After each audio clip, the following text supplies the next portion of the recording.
외국 사람들이 우리나라에 입국할 때 과거에 김포공항을 통해서 들어오는 일들이 많았는데요.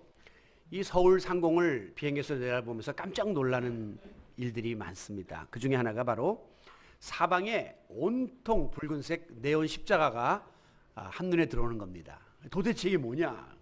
깜짝 놀라는 거예요. 이게 교회들이다. 그러면 아니 세상에 어느 나라가 밤중에 이렇게 많은 십자가들이 밝히고 있는 데가 있는가? 기독교 국가인가 할 정도로 놀란다고 합니다.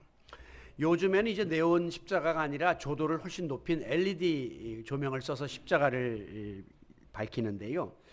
그러다 보니까 이렇게 환한 빛이 밤중에 사방에 이런 빛을 이제 발하는 십자가들을 세워놓으므로 주민들과 충돌이 일어나기 시작했습니다. 그래서 밤중에 커튼을 쳐도 저 밝은 빛 때문에 잠을 못 자겠다. 이래서 민원이 들어오고 소위 빛 공해 논쟁이 곳곳에서 일어나고 있습니다. 그래도 또 고지식한 목사님들은 아니 이게 뭐 술집 네온 사인보다 낫지, 십자가가 죄를 다 멸하는 세력인데 하면서 막 저것을 우기는데, 저는 개인적으로 주민들이 원성을 사고 또 주민들의 삶에 방해가 된다면 저 십자가불은 밤에는 꺼야 합니다. 그게 그리스도인의 선한 영향력을 끼치는 거지, 저걸 켜놓음으로 사람들에게 반감을 일으키고 부담을 주고 고통을 주면 그것은 십자가가 영향력을 끼치는 것이 되지 못하고 오히려 피해가 되기 때문이에요. 우리 교회에도 어떤 분들이 목사님 우리 교회도 난간 같은데 주인한테 이야기해서 십자가를 높이 세워야지 교회가 안 보인다고 자꾸 그러는데, 아니 십자가 안 보여서 교회를 안 옵니까? 교회 이름이 안 보여서 안 옵니까? 오늘 교회는 그 근본 정신부터 새롭게 해야 될 그런 시점에 우리가 서 있다는 생각을 할 때가 많습니다. 즉 이렇게 십자가 불빛은 어두운 밤을 환하게 밝히고 있건만, 오늘 그 예수의 십자가를 믿는 그리스도인들과 교회 공동체는 얼마나 이 세상에서 빛의 사명을 감당하고 있는가 하는 사실을 우리는 자문해야 할 것입니다. 언제부턴가 이제 사회에서 대형 비리 사건 같은 것이 터질 때마다 목사로서 가슴 졸이는 일들이 많습니다. 왜냐하면 그 기사를 쭉 읽어다 보면 그 뒤에 꼭 그런데 그는 뭐 어떤 교회 독실한 뭐 장로다, 뭐 독실한 그리스도인으로서 뭐 이래갖고 꼭 그 믿는 사람들이 그런데 연루되는 일이 적지 않게 일어나고 있기 때문입니다. 지난 주일에도 뭐 이것이 아직 정확하게 규명된 사건은 아니지만 우리 인근 교회에서 410개의 그 차명 계좌가 발견됐죠. 약 200억 가량의 재정이 410개의 차명 계좌를 통해서 관리됐다. 이건 정상적인 사람들이 볼 때 이해가 안 되는 것입니다. 교회가 왜 410개 통장이 왜 필요하냐 말이죠. 이것은 세상 사람들에게 상당히 의혹의 눈빛을 불러일으키고, 이 공공방송을 통해서 지난주에 보도되면서 또 한 번 한국교회 대표적인 교회 중에 하나인데 큰 충격을 지금 안겨다주고 있습니다. 그야말로 이 교회 종탑에 설치된 십자가 불빛만 환하게 어둠을 밝힐 뿐, 정작 그리스도인과 교회가 세상에서 빛을 발하지 못하고 오히려 이 어둠 속에 묻혀가지고 세상 사람들의 그 관행에 같이 휩쓸려서 곤두박질 치는 이런 비참한 형국에 처하고 만 것이죠. 분명히 지난주에도 말씀드린 것처럼 예수님은 스스로를 향해서 나는 세상의 빛이다 라고 말씀하셨고, 또 그리스도인들 향해서도 너희도 세상의 빛이 되라 라고 말씀하셨습니다. 그런데 오늘 왜 우리가 이렇게 빛을 잃고 헤매고 있느냐는 거죠. 저는 이 빛을 잃어가는 우리 한국교회를 바라볼 때마다 얼마나 가슴이 아프고 또 송구스러운지 몰라요. 이것이 하나님의 영광을 가리우는 자리에 우리가 지금 처해 있다는 것이 너무너무 우리 믿음의 선배들한테도 부끄럽고, 또 하나님 앞에는 더 말할 나위 없이 죄송할 따름입니다. 최근에 우리나라에 이 동성애 문제가 뜨거운 이슈로 등장하고 있죠. 지금 지난 주일날 호주, 오스트레일리아 그 장로교회가 이 동성애를 합법화했습니다. 통과시켰습니다. 사회는 이미 옛날에 그건 다 보편화됐고 교회도 동성애를 받아들였단 말이죠. 깜짝 놀라시죠? 미국은요 벌써 오래전에 동성애가 우리와 같은 형제교단인 장로교회에서 허용이 되고 있단 말이죠. 이 말은 우리 한국교회가 앞으로 우리 한국교회는 상당히 보수성이 강하기 때문에 20년쯤 지나면 아마도 한국교회에서도 동성애가 보편화되는 일이 이제 벌어지게 될 것으로 예측을 하고 있습니다. 상당히 무서운 도전 중에 하나입니다. 그런데 이제 이 동성애자, 소위 말하는 성소수자들이 갖고 있는 큰 고민이 뭐냐면 자기 자신에 대한 그 성에 대한 정체성이 모호하다는 거예요. 신체적으로는 남성인데 취향은 여성인 거죠. 또 신체적으로는 여성인데 또 여러 가지 끌리는 거는 또 이상하게 또 동성이 또 끌리는 거예요. 이런 독특한 그런 취향 때문에 자기의 정체성 때문에 드러내지도 못하고 고민하고 고통받고 가족들도 이것 때문에 힘들어하고 있는 것이에요. 마찬가지로 우리 인간은 내가 누군가라고 하는 소위 셀프 아이덴티티라고 하는 자기의 정체성, 거기에서부터 모든 문제가 출발하는 것입니다. 그걸 바로 깨닫고 그것을 추구해 나갈 때 보람 있고 행복한 삶을 사는 것이고, 내가 누군지도 모르고 정체성이 없는 존재들은 마지막에 인생이 몰락하게 되고 마는 것입니다. 신앙인들도 마찬가지예요. 우리가 신앙인으로서 나의 정체성이 무언가, 내가 어떤 존재인가라고 하는 정체성이 확립되어 있지 못하면 세상에 휩쓸려 살아갈 수밖에 없는 것입니다. 오늘 우리 그리스도인의 정체성은 무엇입니까?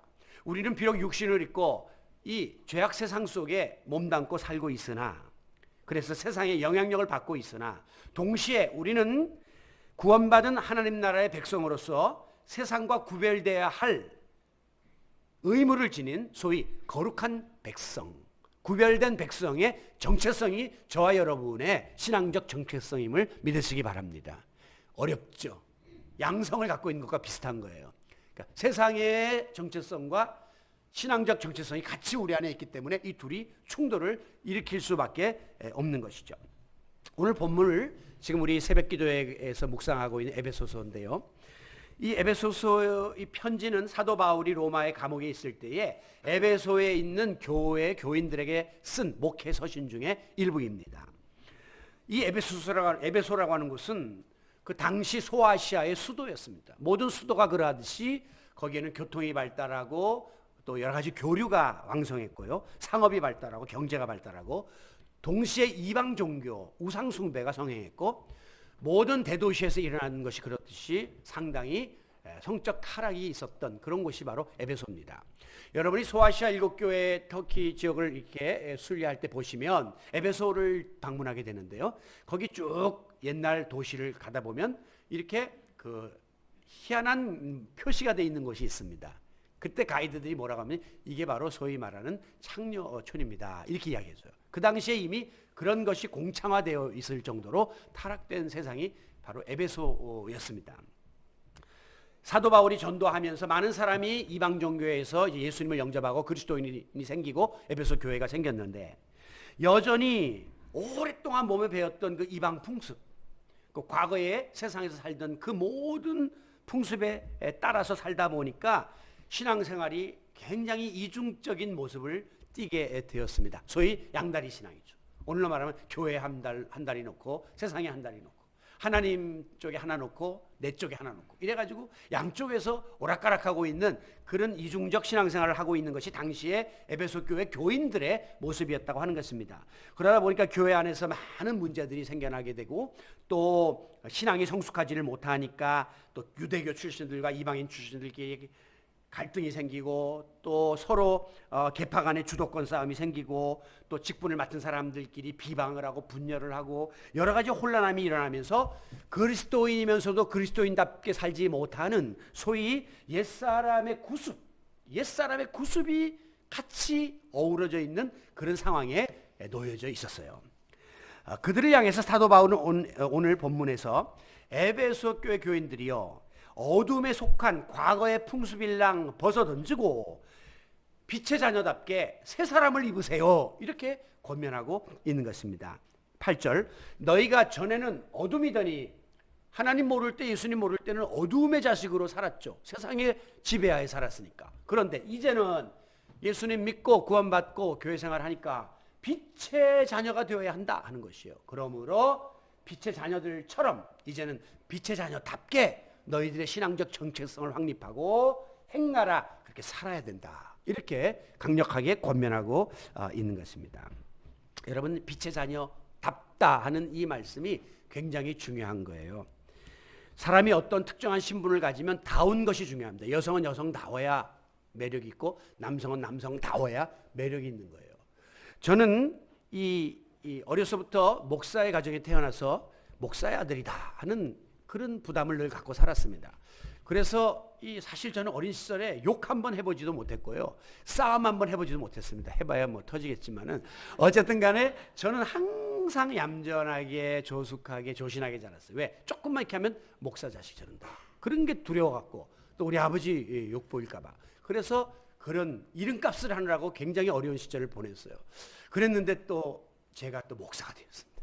그러니까 목사가 되니까 이젠 또 목사의 이름값을 해야 되기 때문에 또 어려운 거예요. 목사로서의 책임, 그 부담감이 항상 느껴지는 것입니다. 이것은 정상적인 사람이라면 당연히 느끼는 부담이에요. 오늘 우리가 과거에 어둠의 자식으로 살았습니다. 하나님 모르고 막 살았습니다. 그러다가 이제 예수님 알고 빛의 자녀가 되었습니다. 사탄의 노예에서 하나님의 자녀가 되는 특권을 누리게 되었습니다. 특권을 누리면 그 특권에 따르는 값을 치러야 됩니다. 그게 바로 다운 거예요. 빛의 자녀답게, 하나님 백성답게 우리가 살아야 되는 것이죠. 저는 이것을 바로 거룩한 부담이다 그렇게 얘기해요. 거룩해. 부담은 부담인데 거룩한 부담이에요. 하나님답게 살려고 하는 부담을 가지면 가질수록 우리의 생활은 더 주님 닮은 모습으로 더 세상과 벽을 쌓는 그런 삶을 살아갈 수가 있기 때문이죠. 우리가 흔히 빛 그러면 이미지가 밝습니다. 그리고 소망입니다. 사랑입니다.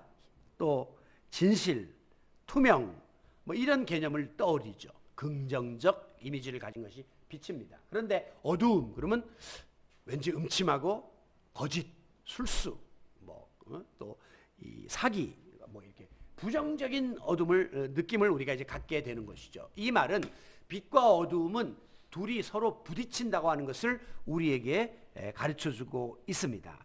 즉, 이 둘 관계는 상극 관계이기 때문에 공존이 불가해요.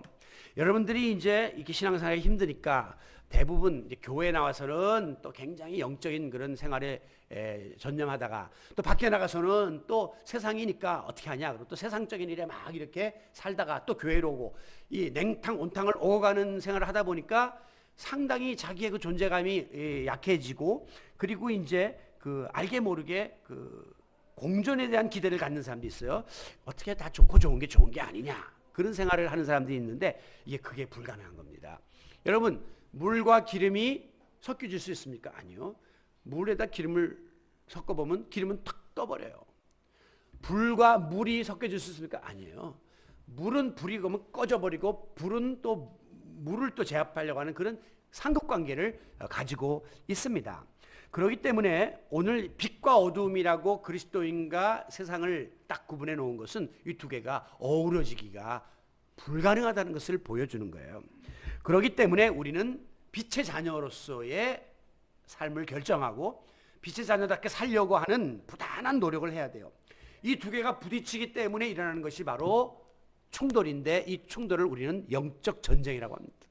여러분이 밖에 나가서 왜 신앙인으로 살기 힘드냐? 이 두 개가 계속 부딪히기 때문에 영적 전쟁을 하는 거죠. 하나님 나라의 가치와 세상의 가치가 틀리다 말이죠. 그러니까 이 두 개가 계속 갈등을 일으키니까 일주일 내내 영적 전쟁을 치르다가 온 것입니다. 자, 그렇다면 우리가 이 빛의 자녀답게 살아야 되겠는데 구체적으로 어떻게 사는 것이 빛의 자녀의 삶이고 우리가 세상에 선한 영향력을 끼치는 삶인가? 지난주에 이어서 빛과 관계된 말씀으로 오늘도 좀 더 구체적으로 살펴보려고 합니다. 먼저는 우리의 삶 속에서 빛의 열매를 맺어야 한다는 겁니다. 앞서 보면 빛의 자녀답게 행하라 그랬어요. 행한다는 거는 실천해 보이는 것이고 실천은 눈에 보이는 열매를 의미하는 겁니다. 사과나무에는 사과 열매가 맺혀요. 감나무에는 감 열매가 맺혀요. 마찬가지로 빛의 자녀에게는 빛의 열매가 맺히게끔 되어 있고 어둠의 자식들에게는 어둠의 열매가 맺히게끔 되어 있는 것입니다. 9절에 보면 빛의 열매는 그럼 뭐냐? 구체적으로 모든 착함과 의로움과 진실함이다. 이렇게 세 가지로 규정을 하고 있습니다. 빛의 열매는 우리가 흔히 말하는 성령의 열매와 일맥상통한다고 볼 수 있어요. 갈라디아서 5장에 보면 성령의 열매는 사랑과 희락과 화평과 오래 참음과 자비와 양선과 온유와 또 충성과 절제다 이렇게 되어 있어요. 9가지가 나오는데 오늘 본문에서는 이것을 빛의 열매라고 세 가지로 압축하고 있습니다. 이것을 왜 성령의 열매와 연결시키냐면 이 빛의 열매는 내 의지로 내 노력으로 맺을 수 있는 열매가 아니에요. 이건 성령이 함께 하시고 성령의 도우심과 인도하심이 있어야 빛의 열매를 맺을 수 있음을 믿으시기를 바랍니다. 자, 그렇다면 빛의 열매를 조금 더 구체적으로 살펴보는데 먼저는 착함과 그랬어요. 착하다는 것은 영어에서는 goodness라고 하는데 이것은 우리가 생각할 때 선하다 그런 거예요. 즉 어질고 관대하고 도량이 있고 선량한 성품을 우리는 선하다 그렇게 얘기합니다. 이것을 왜 성품이라고 하냐면 타고나요. 사람의 성품이 있는데 이 성품이 변화될 수 있으나 그러나 참 변화되기가 어려워요. 그런데 선한 성품은 내 기질과 상관없이 성령을 통해서 얼마든지 다듬어질 수 있는 부분이에요. 이것은 우리 그리스도인들이 지녀야 될 기본적인 마음. 우리 기독교에는 마음이 기본적으로 선해야 합니다. 그래서 불쌍한 사람 보면 남들은 지나가는데 도와주고 싶고 또 어려운 사람 보면 눈물을 흘리고 싶고 긍휼히 여기는 그런 선한 마음이 매우 중요합니다. 저는 목회를 하면서 이제 많은 후배들을 이제 만나게 됩니다. 제가 지난 주일도 우리 노회 발전위원회 위원으로서 이제 같이 1박 2일 워크숍을 하고 왔는데 이제 노회에서 벌써 제가 이제는 시니어 그룹에 어른 그룹에 들어가고 있어요. 그 후배들이 많은데 이 목회자들이 가져야 될 성품 중에 제일 중요한 것 중에 하나가 선한 마음입니다. 이 성품이 없는 사람은 목회하기가 어려워요. 그러니까 어떤 분은 뭐 목회를 크게 성공한 분이 있어요. 만 명이 모여요. 근데 사나워요. 무서워요. 함부로 막 해요. 그러면 설령 열매가 많이 맺혔어도 그 가운데 많은 사람이 상처를 받고 그 목표 지향을 위해서 희생되는 분들이 생긴다면 저는 그것은 올바른 목회라고 생각하지 않아요. 우리 예수님의 마음처럼 선한 마음을 가져야 일단 목회를 할 수 있다. 나는 후배들이 그렇게 권면을 합니다. 오늘 이 선하다는 것은 나만 그냥 악하지 않고 착한 것 그걸 의미한 게 아니라 이것이 다른 사람에게 나누어지는 사랑으로 열매를 맺는 자리에 꼭 나가야 한다는 것입니다. 아무에게 악을 악으로 갚지 말고 선을 도모하라는 말씀이 로마서 12장 17절에 있어요. 악이 있어도 그걸 악으로 갚으려고 하면 그는 빛의 열매를 못 맺어요. 그건 세상 사람들이 맺는 어둠의 열매예요. 그런데 악을 내가 선으로 갚아주는 거죠. 이건 빛의 열매의 대표적인 케이스라고 말할 수가 있습니다. 이게 인간적인 자기 스타일과 자기 성품으로 안 되니까 성령의 열매, 성령의 능력이 임해야 하고 하나님의 성품이 우리 가운데 접붙여져야 우리가 이 사랑의 선한 일들을 감당할 수가 있는 것이죠. 이 바울의 동역자인 바나바를 안디옥 교회에다가 이제 파송했는데 사도행전 11장 24절에 보니까 바나바는 착한 사람이라 이렇게 썼더라고요. 바나바는 성령이 충만한 사람이다. 설교를 잘하는 사람이다. 뭐 성경 지식이 뛰어난 사람이다. 뭐 인화력이 뛰어난 사람. 이게 아니라 그냥 성품이 착한 사람을 안디옥 교회에 보냈다고요. 왜? 안디옥 교회 교인들을 죽게 붙어 있으라 권면해야 될 권면자가 성품이 선하지 못하면 안 되는 거예요. 그래서 다른 사람보다도 성품이 선한 바나바를 그곳에 보냈다. 굉장히 중요한 자세입니다. 오늘 우리가 빛의 열매는 선함에 있다. 항상 선을 도모하고 착하고 의롭고 이런 진실한 그런 삶을 살기 위해서 우리가 이제 애를 써야 하는데요. 두 번째 이제 의롭다는 건 그럼 뭐냐 했더니 의로움은 righteousness라고 되어 있어요. 이건 right라고 하는 빛이라고 하는 데서부터 나온 파생어죠. 그러니까 즉 환한데 비치면 다 드러나는 것. 공의롭고 정의로운 그런 것을 뜻하는 것입니다. 이것은 다른 말로 말하면 항상 올곧은 마음으로 하나님의 말씀 앞에서 말씀을 실천하기 위해 애쓰는 그런 성도의 자세를 뜻하는 것입니다. 여러분 그 의롭다고 하는 것은 우리가 얼른 생각할 때는 불의에 대해서 대항하는 정의로운 그런 마음을 뜻하는 것이지만 성경적 의로움은 하나님과의 관계가 바로 세워지는 것을 의라고 합니다. 하나님과의 관계를 바로 세움으로 사람과의 관계도 바로 세우고 그리야 할 때에 우리가 이 빛을 발하는 그런 성도의 삶을 살고 그것에 대한 열매를 맺을 수가 있다는 것이죠. 그리고 뭐 비슷한 개념이지만 세 번째는 진실이라고 하는 이런 표현이 나오고 있습니다. 이것은 트루스, 진리라고 하는 그런 의미로 해석되고 있어요.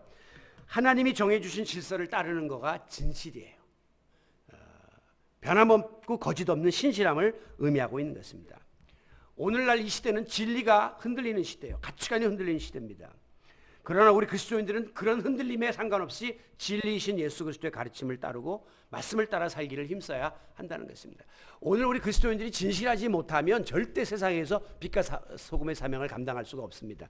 제가 이런 그 우스개 이야기면서도 뼈아픈 이야기를 들었는데, 어떤 사람이 회사에서 그 밑에 사람을 소개하면서, 사장님, 이 대리는요 예수는 믿지만 진실합니다 그러더래요. 교회는 다니지만 사람은 진실한 사람이에요. 그만큼 교회 다니는 사람들이 진실하지 못하다는 그런 역의 그 표현이죠.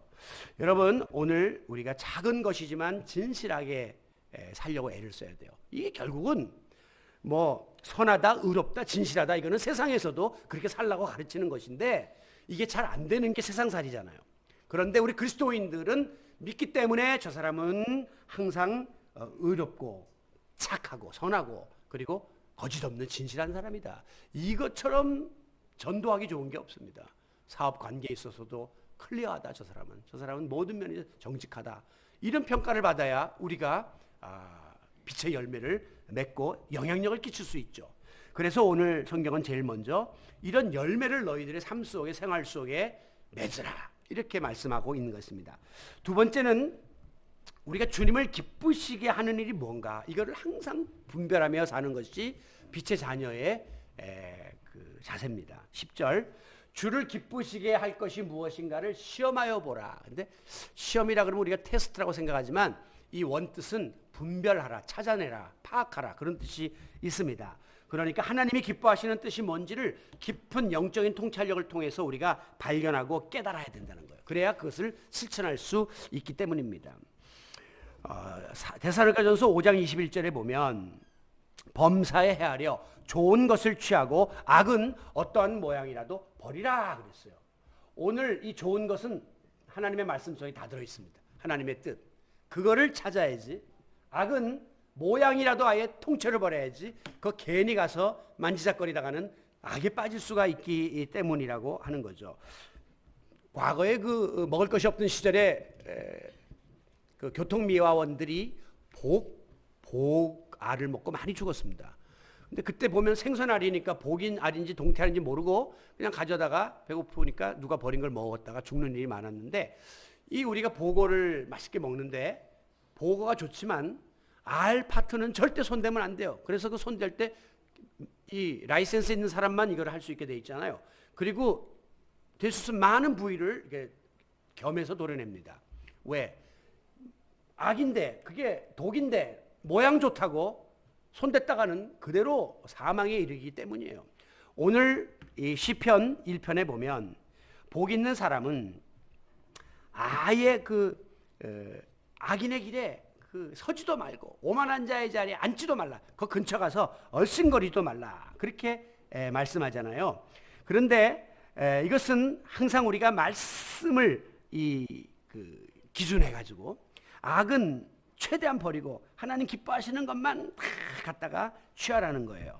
그래야 하나님의 관점에서 모든 걸 보게 되고, 그게 결국은 우리의 삶을 변화시키고 그것이 나중에 선한 영향을 끼치는 열매를 맺게 되는 것입니다. 그래서 우리가 이제 성경 읽기를 계속 이야기하는 것이, 이 하나님의 뜻을 분별하려면 성경 말씀 보는 길밖에 없어요. 여기에 다 들어있으니까 이거를 덮어놓고 하나님의 뜻을 분별한다고 말하는 건 그건 언어도단입니다.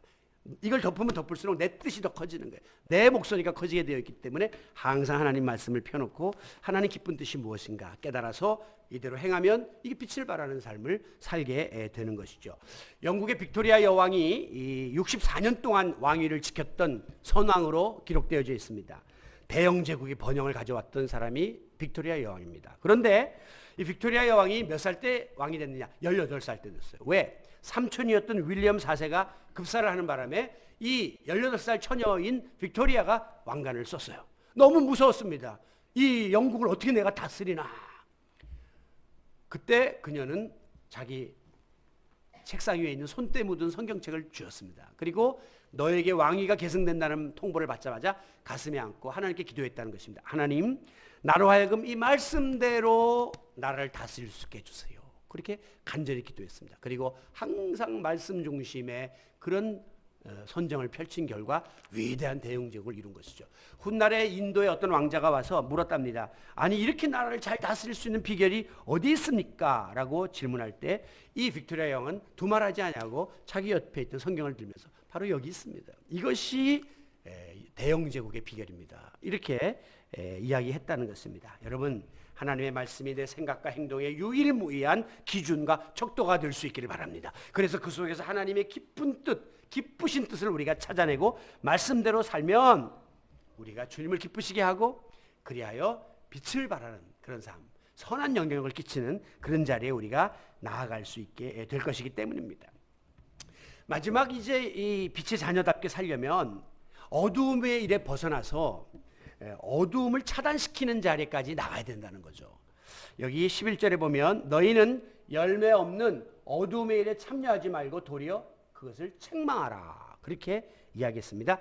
참여한다는 것은 끼어들거나 넘나보거나 그거하고 사귀지 말라. 그런 뜻이에요. 빛과 어두움은 서두에 말씀드린 것처럼 친구가 될 수 없어요. 그러니까 빛의 자녀는 세상일 어두움의 세력과는 어울려서는 안 된다는 겁니다. 제가 방금 말씀드렸던 시편 1편처럼 그 자리에 가서 기웃거려도 안 된다는 거예요. 대부분 사람들이 도박이나 마약에 손을 대는 이유가 뭐냐면 처음에는 안 해요. 근데 가서 구경해요. 도박장 가서. 그러다가 이제 발을 디디게 되는 거예요. 처음에는 몰랐는데 친구가 하는데 옆에 가서 구경하고 냄새 맡다가 나중에 자기가 마약죄가 되는 거예요. 아예 그 자리에 안 갔으면 그런 일 자체가 일어나지 않는다고 하는 거죠. 그런데 어두움은 계속해서 빛을 제압하려 들기 때문에 근처에 가면 꼭 영향을 받게 되어 있습니다. 그러므로 우리가 이 어둠의 일에는 아예 끼어들지도 말고 구경하지도 말고 얼씬거리지도 말라. 그러면 어떻게 할까요? 적극적으로 도리어 그것을 책망하라 그랬어요. 책망한다는 말은 뭐냐면 빛을 확 드러내갖고 그걸 드러내버려라 이 말이에요. 폭로해버리고 그 더러움과 그 추악함을 다 만방에 밝히라 이렇게 말씀을 하고 있습니다. 여러분, 오늘 우리가 나만 그 선하고 의롭고 진실된 삶을 사는 것이 아니라 그것이 빛을 발하기 때문에 지금 우리가 금년에 강조하는 것이 영향력이거든요. 영향력은 나만 빛을 소유하고 있는 게 아니라 이걸 발해야 된단 말이죠. 발해가지고 지금 어두움 가운데 사는 사람들에게 강력하게 책망하고 드러내고 그것을 돌이킬 수 있는 자리까지 나아가는 책임이 오늘 우리에게 있음을 보여주고 있는 것입니다. 오늘 우리 그리스도인들이 교회 다닌다는 사람들이 직분 맡았다는 사람들이 왜 아직도 이렇게 어둠의 자식처럼 세상에 휩쓸려 살고 있습니까? 왜 죄를 지으면서도 죄의식을 갖고 있지 않습니까? 양심의 화인 맞은 자처럼 이렇게 무기력하게 살고 있느냔 말이에요. 오늘 이것 때문에 지금 이 어둠의 시대 속에서 교회와 성도들이 무기력한 겁니다. 오늘 교회가 무기력해요. 목사들이 무기력해요. 저 자신도 무력을 느낄 때가 참 많아요. 그 이유가 뭐냐면 오늘 성도들이 세상과 어둠에서 구별되지를 못하고 세상 사람처럼 그리스도인이 아닌 것 같이 그렇게 살고 있기 때문에, 즉 그리스도인인데 세상과 동화되어서 살기 때문에 이런 일들이 벌어지고 있는 것입니다. 우리는 지금 어두움을 지적하고 밝혀야 될 사람들인데 우리 안에 어두움이 있다는 거죠. 교회에서는 재정 문제든 인사 문제든 모든 문제가 분명하고 클리어하고 세상과 달라야 되는데 교회 안에서도 세상적 방법으로 편법을 쓰고 이런 일들이 똑같이 자행되기 때문에 교회가 빛을 발하지 못하고 영적 권위를 잃어버리고 만 것입니다. 간혹 가다가 이제 우리 특히 남자분들이 사회생활 하다 보면 여러 가지 이제 어려움과 충돌을 경험하게 되는데 그때 친구들이 제일 많이 하는 말이 뭐냐면, 야, 너 왜 별나게 믿냐? 딴 사람은 다 그렇게 하는데 이거 하면서 얼마든지 신앙생활 할 수 있어. 난 그런 사람 많이 봐. 그러면서 좀 너그럽게 생각해라 하면서 우리를 끌어들이죠. 그래서 맞아, 내가 이렇게 무슨 성직자도 아니고 이렇게 살 필요는 없고 내가 이 정도는 관행이니까 다 한단 말이에요. 좋을 땐 좋아요. 그런데 하다가 수틀리면 그 다음엔 바로 뭐라고 합니까? 저거 믿는다는 게 역시 저러니까 하면서 또 그 다음엔 공격으로 완전히 전환돼 버립니다. 그래서 우리가 항상 어려움을 겪게 되는데 우리 그리스도인들과 교회가 이 영적 권위를 잃어버리면 그 다음에는 그냥 밟히는 겁니다. 사람들한테 저렇게 조롱당하게 되고 마는 것이에요. 오늘 우리 그리스도인은 물론 사랑으로 다른 사람을 감싸야 되고 이해해야 합니다. 그러나 그것이 불의이고 잘못된 것이고 그것이 어둠의 일이면 절대 관여해서도 안 되고 오히려 그것을 드러내고 밝히고 의롭게 우리의 모든 삶을 결정해야 될 책임이 우리에게 있다는 사실을 기억하시길 바랍니다. 그때 비로소 뒤에 가서 역시 달라 하면서 영향을 끼치는 거죠. 빛을 발하는 거죠.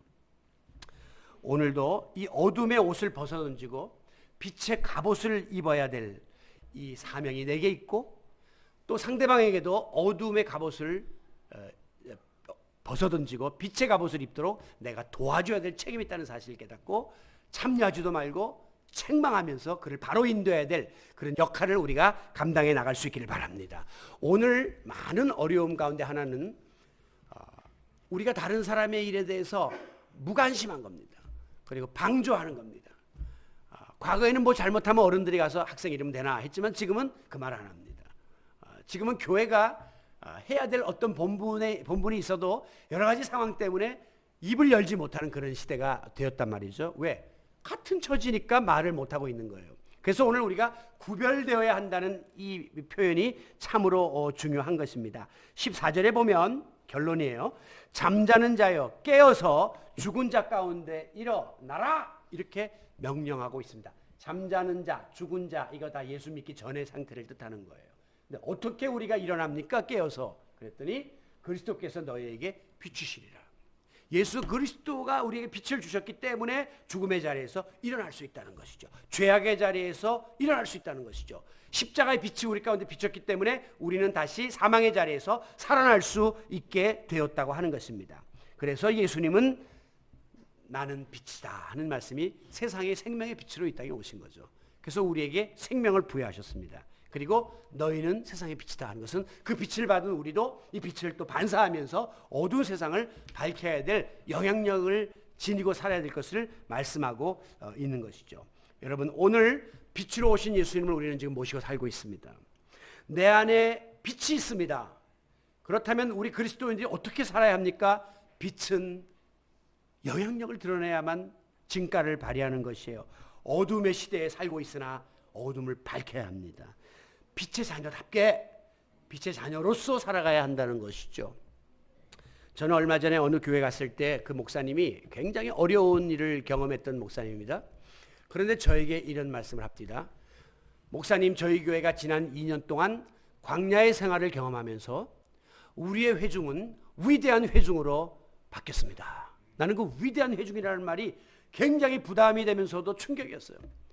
그래서 제가 그 교회에서 이렇게 그 성도들을 보니까 정말 내가 느끼기에도 위대하다는 느낌이 들 정도로 성도들이 열렬하고 뜨겁고 열정적이고 모든 면에 적극적인 걸 보면서 정말 위대한 회중으로 바뀌었구나 하는 생각을 했습니다. 여러분, 우리 드림의 교회가 이제 어떤 공동체로 앞으로 나가야 할 것이며 또 우리의 그 앞은 어떤 방향으로 가야 될 것인가. 저는 그 위대한 회중이라는 말이 그렇게 마음에 와닿았어요. 여러분 우리는 그냥 세상과 적당히 살다가 그냥 이렇게 교회 와서 적당히 지내다가 또 가서 살다가 이걸 반복하다가 끝내는 그런 정도의 회중이 되어서는 안 됩니다.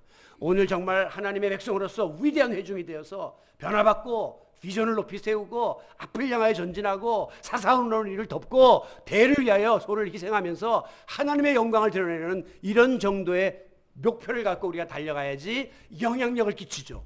작아도 영향력을 끼치고 정말 필요한 교회가 되고 정말 위대한 교회로 우리가 탈바꿈 할 수 있는 것이죠. 이 비전을 가지고 금년 한 해 더 많이 사랑하고 더 많이 열심을 품고 더 우리가 의롭게 선하게 그리고 진실되게 살기를 힘쓰면서 빛은 가까운 데서부터 멀리 퍼져가는 겁니다. 여러분 가정에서 또 직장에서 교회 공동체 안에서 빛을 계속해서 바라면서 정말 나로 인하여 저 사람이 영향을 받고 저 사람을 인하여 그 다음 사람이 영향을 받으면 그게 결국 복음화의 지름길이 아니고 무엇이겠습니까? 오늘도 바로 이 마음의 빛을 밝히고 불신 영혼들을 향하여 세상을 향하여 힘있게 생명의 빛을 바라며 선한 영향력을 끼쳐나가는 우리 드림의 가족들이 되시기를 위대한 공동체가 되시기를 주님의 이름으로 축원합니다.